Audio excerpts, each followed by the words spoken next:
Hello বন্ধুরা, আপনারা সবাই কেমন আছেন? আশা করি ভালো আছেন, আমরাও ভালো আছি। চলে এসেছি মান্দার বৌদ্ধপুর গ্রামে ভাইরার মেয়ের বিয়ে উপলক্ষে। তো গতকালকে রাতে বিয়ে হয়ে গেছে, আজকে বউ ভাত। তো আমরা মাত্র দুপুরে বউ ভাতের লাঞ্চ টাইমে খাওয়া দাওয়া শেষ পর্যায়ে এসেছি। তো আপনার সর্বদা ভালো থাকেন, সবাইকে শুভ দুপুরে শুভেচ্ছা। যদিও খাওয়া দাওয়া করতে একটু সময় লেগেছে। তো এই যে খাওয়ার পরে আবার এই যে হাত দিয়ে ঢাকা রাখছে, মানে ভিডিওতে দেখা যাবে বলে। আর খোলাও একটু মানুষকে দেখাও।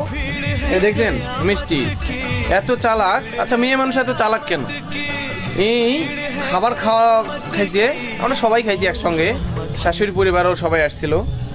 খাবার শেষে তো সব কিছু ঠিকঠাকই ছিল, জল টল খাওয়া। এখন মামা শ্বশুরের বাসায় গিয়ে জল টল খাবো। এ আবার সাথে করে মিষ্টিও বাঁধে আসে, 3-4টা মিষ্টি পাইলো কোথায়? মানে এটা চালাকি। বাঁধে না, তোমরা মিষ্টি খাইছো, খাওয়ার পর আবার মিষ্টি বাঁধেও নিছো, মানে এটা এক প্রকার অন্যায়। আলাদাভাবে কেন দিল? আর মানুষকে দিতে পারতো তো। এটা ঘুষ নাকি? তোমার মানে মেয়েদের কি বেশি নাকি? ঘুষ দেখছে, স্বীকার করছে। আচ্ছা ঠিক আছে। তো গাইস, আপনারা সবাই ভালো থাকেন, সবাইকে শুভ দুপুরের শুভেচ্ছা। তো সবাইকে শুভ দুপুর, মানে বিকেলই পড়ে গেছে, জাস্ট দুপুর বিকাল দুটাই একসঙ্গে দিলাম। তো আমাদের সাথে থাকবেন। আমাদের ভিডিওগুলি যদি ভালো লাগে অবশ্যই লাইক কমেন্ট করবেন, জানাবেন। তো এটাই জানানো ছিল। সবাইকে আবারও শুভকামনা রইল। ধন্যবাদ।